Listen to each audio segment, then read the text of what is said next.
পরের কাজ কমপ্লিট করে চাটা খেয়ে এই যে নিচে এসে গেলাম রান্না বান্না করতে। কড়াই হাঁড়িটায় মাটি দিয়ে এই যে রান্নাঘরে ভাতটাকে বসিয়ে দিলাম।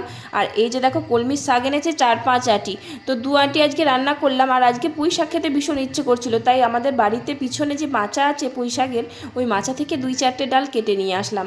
আর তারপরে এই যে কলমির শাকটা ভেজে নিলাম। আর অনেক নিম পাতা এনেছে আজকে। নিম পাতা আমাদের বাড়িতে সবাই খেতে ভালোবাসে, শুধু আমি বাদে।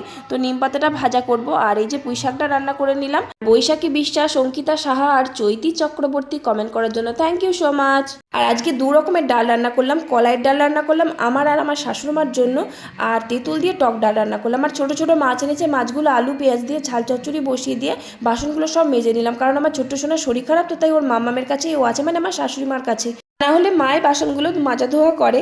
তারপর এই যে সব শেষে একদম নিম পাতাগুলো মরমরে করে ভেজে নিয়ে রান্নাঘরটা পরিষ্কার করে নিলাম, দিয়ে উপরে চলে এলাম। উপরে সকালের কত বাসন রয়েছে, চলো বাসনগুলো আমি ধুয়ে নিই। তোমরা একটা লাইক করো। Tata, bye bye.